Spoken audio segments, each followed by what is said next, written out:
You got to go, man. You just have to go. Never wait on the right time, because the right time ain't ever coming. Beast mode is a lifestyle that becomes your nature. We all know these people who spend the whole year doing nothing, sitting still. And then all of a sudden, for 3 weeks out of the year, they suddenly spring into action, and things start moving, results start coming in. And right when you think you might be looking at a different person, they go right back to where they were 3 weeks before, and stay there for another year. These are the New Year resolution Beachbody people. These are the people who want to lose the weight. They talk about losing the weight, buy the gear to lose the weight, get a membership, get into position to lose the weight, but quit because training is at 5:30 in the morning. Everybody wants to be a millionaire. Everybody wants to be the top of the top until it's time to do what Phenomenal does. I'm not scared that some kid's going to take my spot. If he does, he's going to have to do it with sweat. He's going to have to do it with tears. He's going to have to do it with blood. He is going to have to get up at 2:30 in the morning. If he can get up every day at 2:30, he deserves to take my spot. Some people are taking your spot, and they shouldn't take it, but because you're average, it's easy to take your spot. It's easy. It's easy to take that client before you get to him. It's easy. It's easy to beat you. Why? You average. But let me tell you something. Everybody wants to be a beast till it's time to do what beasts do. Right now is a time of year where you can really separate yourself. You can separate yourself from other people, your competition, but you can also separate yourself from where you are, from the standards you set. You can separate yourself from your current position to a new position in your relationships, your money, your body, your business. If somebody's ahead of you, it's difficult to catch them when they're at full speed. It just is. It's difficult. They're in front of you. They're running full speed. You're chasing them down. It's difficult to catch at those times. But where you do catch people is during what I call separation seasons. And these are the seasons where some people begin to flinch. They get weak. They take time off. They relax. They get casual about their routine. Maybe they're not as sure about their standards as they once were. And when they do that, they flinch. Bam! You blow their doors off as you keep pushing and separate yourself during that time.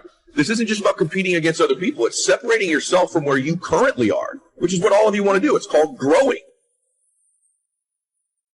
You see, beast mode is about the hunt. And if you don't get that, if you don't understand that, then you'll think that you can just turn it on whenever you want. Now, I've got to pass this class. Time to get into beast mode. I've got to get this promotion. Time to get into beast mode. That's not how it works. It's about the hunt. The hunt is what terrifies me. People don't even understand the hunt because it's primal. It's do or die. It's all or nothing. The hunt.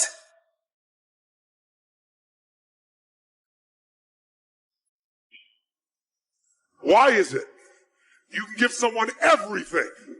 Support, encouragement, education, money, opportunity. And the people you give the most to sometimes spend their life going in and out of rehab their whole life. And then you see people that life is just kicked in the teeth. People have been through any form of abuse, mental, emotional, physical, any. People that had no opportunity. Who somehow developed the one factor that will separate you from all those people that talk a good game and make you one of the few who do. It's called hunger. See, if you look at Sir Richard Branson, a good friend of mine, Richard, this guy's as hungry today as when he was 16 years old, starting virgin in a crypt there in England. In his late 60s, he's got the same drive. The most important conversation is the one you have with yourself. You wake up with it, you walk around with it, you go to bed with it. Eventually, you act on it. Sometimes you act on it good, sometimes bad. You got to change the internal dialogue. Until you change the internal dialogue in your head, until you callous over the victim's mentality that the world is out to get you because of you are the only, you got to change that, man. And if you keep that mentality, you're going to stay in the same exact spot that you're in. You're not going to drop 42 pounds in one season. That's going to take some endurance. You're not going to become your best self all by yourself. That's going to take some collaboration. So stop trying to be a beast for a week and realize that it's about a lifestyle. You live it day in and day out. And when you practice that long enough, it becomes your nature. In life, we really will never exceed what we believe we're worth. We just never will. And so if you can begin to do things you think other people aren't willing to do, or maybe do things the former you weren't willing to do, you begin to believe that the new you deserves things other people won't get, and the new you deserves to get things the former you didn't get either. So this is why this season is so critical. And I've stacked up maybe 30 straight separation seasons. There's other ones. There's summertime, right? There's times like that. But right now is the big one. You all know what I'm talking about, right? Everyone gets kind of casual. Everyone slows down. And one day turns into 3 days, turns into 4 days. You know, Christmas is a holiday. It's not a hol a month. New Year's Eve is a holiday, not a hol a month or a hol a week. But people keep taking these hol a weeks and hol a months this time of year, and it's when you get them. It's when you get the former you. It's when this new version of you emerges. So take advantage of this season. It's the greatest of all seasons. And I can tell you it's one of the reasons why, if I do have some good things going on in my life, is I separated during this time. I separated from the old me, and I separated from my competition.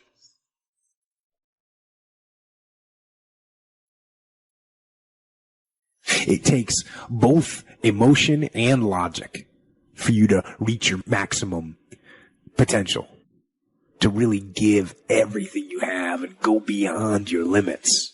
So when it doesn't make sense, logical sense to go on, that's when you got to use your emotion. That's when you got to use that anger, that frustration, that fear to push yourself harder, to push yourself to say, I don't stop. So you fight the weak emotions with the power of logic, and you fight the weakness of logic with the power of emotions. And in the balance of those two, that's where you find the strength and the tenacity and the guts to say to yourself, I don't stop. It's a dogfight of skills and talents and luck and faith and circumstance and blessing and all that stuff. But just to get to the table, to get into the room, you have to believe you deserve to be there. The hard work part plays into shifting your identity. That over time, not even that long a period of time, when you're doing the things others are unwilling to do, you begin quietly to begin to believe that, oh, I deserve to be rewarded in ways these other people aren't going to be rewarded because I'm doing the things others won't do. And so the fastest way to change your identity, to change our belief, is just to flat get to work, to flat get there earlier, to flat leave later, to just make more calls, see more people, be more relentless, just pour ourselves into the work, because actually the hard work can in reverse impact our identity. And that's the key in changing your belief. So ask yourself this question, honestly, in whatever business you're in. Have you done everything physically and mentally possible to get yourself to that table? If you've done everything you're capable of doing, if you've been relentless and ferocious and invested so much time, effort, and energy that inside you, you know you deserve to win. Or if you held something in reserve, if you've not really given it your best, if you kind of hoped you'd get a little bit luckier, well, it's that little bit of reserve you hold back that will ultimately keep you from sitting at the table of success. How would we start to strengthen our belief in that what we imagine is possible to turn it into reality? And there's 2 or 3 ways. One is to believe your own testimony. If you've done it before, why couldn't you do it again? If you've done it once, couldn't you do it the second time? Why not believe in your own testimonial? I was rich by age 31 and broke by age 33. You know, I lost the money, but I didn't lose the skills.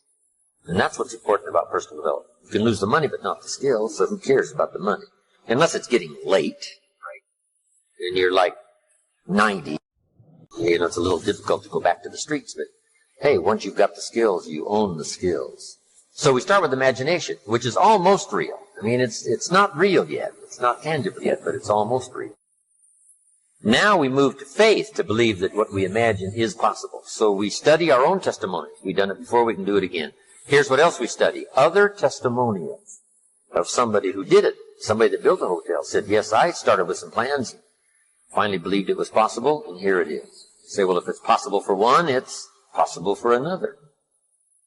In fact, sometimes when we hear the testimonial, here's how they finished. If I can do it, you can do it. See, that's a classic testimonial that gives us now what we call faith. Faith is generated by what we hear, the vocabulary of what we hear, the vocabulary of what we read. That generates faith, to believe that it's possible. Now, faith is not reality. You can't say faith is nothing, because it affects.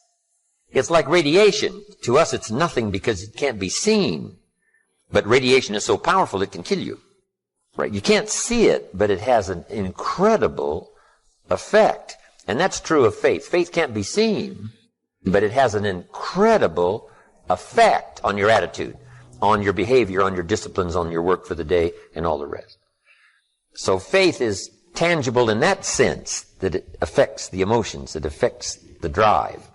It's called the unseen magic. But now here's what we do with faith and imagination. We deposit it in disciplines and activity. Imagination, without the activity to translate it into reality, serves no purpose. But wisdom and faith, deposited in activity, creates reality. The reality of a career, the reality of a hotel that wasn't there.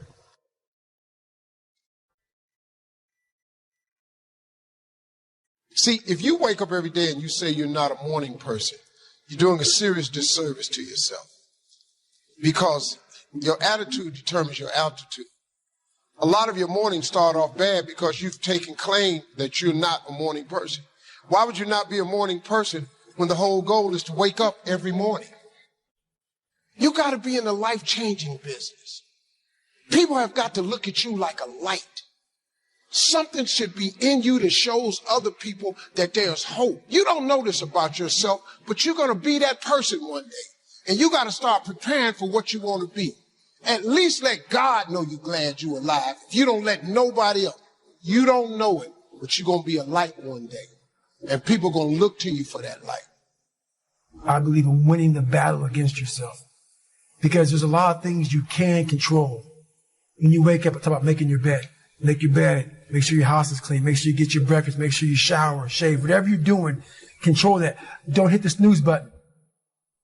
All these things are very important. That's been told a lot of times. Why don't you hit the snooze button? Because you wake up already failing. You're already behind the power curve. So what happens when you hit the snooze button? You may not make your bed. You may not pick the right clothes out in the morning time. So that's the mindset that I think it's important to bring with you every day you go, everywhere you go in life. Time is the inexplicable raw material of everything. With it, all is possible. Without it, nothing. The supply of time is truly a daily miracle, an affair genuinely astonishing when one examines it. You wake up in the morning and lo, your purse is magically filled with 24 hours of the unmanufactured tissue of the universe of your life. It is yours.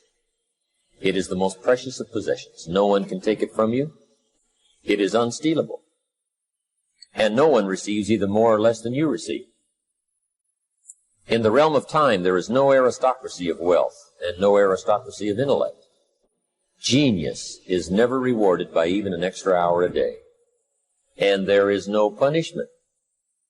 Waste your infinitely previous commodity as much as you will, and the supply will never be withheld from you. You cannot waste tomorrow. It is kept for you. You cannot waste the next hour. It is kept for you. I have said the affair was a genuine miracle.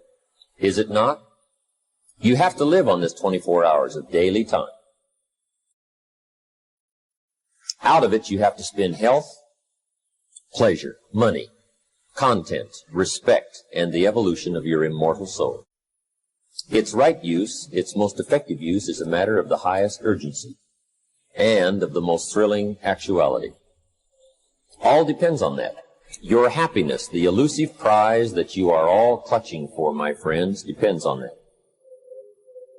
How do you have time for anything? How do you have time to dink around on Facebook? How do you have time to watch hours and hours of TV? How do you have time to do anything? It's simply because that's where you put the priority. So don't tell yourself you don't have time. Just say it's not important. And maybe it isn't, and that's okay. But if it is, make the time to get it done. If you do what is easy, your life will be hard. Complain, point at your circumstances, give up your power, blame the government. If you do what is easy, your life will be hard. But if you do what is hard, your life will be easy. It's hard to make a radical change in your behavior. It's hard to take ownership. It's hard to swallow the bitter pill that wherever you find yourself, at some point in time, you made an appointment to be there.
to my party, we're just getting started. A life is a dream or a nightmare scarring. Hand me a drink cause I think I'm going all in. Get me a shrink who can catch me when I'm falling. Cover up my scars, flip the handlebars, crashing in my car, wake up in a bar. I'll be a superstar, just on my avatar. This world is so bizarre, empty out the reservoir. Yeah, I'm taking 6 shots, yeah, straight to the face. And I wanna get lost, I'm sick of this place. Don't know how to stop when I'm feeling this way. So I'm taking 6 shots till I'm feeling okay. I think I'm going crazy, don't think I'll get home safe. So I'm taking 6 shots, all straight to the face. I'm taking 6 shots, are you coming with me? I'm taking 6 shots, yeah, straight to the face. And I wanna get lost, I'm sick of this place. Don't know how to stop when I'm feeling this way. So I'm taking 6 shots till I'm feeling okay. I think I'm going crazy, don't think I'll get home safe. So I'm taking 6 shots, all straight to the face. I'm taking 6 shots, are you coming with me? Sometimes you need to let loose, grab juice, get goose, tattoos, taboos, get screwed. Loosen up, buttercup, all those hate comments will never make you feel enough. We're all adequate graduates, heart full of calluses, but we know calculus. Damn, ain't that fabulous? Can't wait to apply all those mathematicus. But we can't get a job that pays us enough. I'm about to pop up.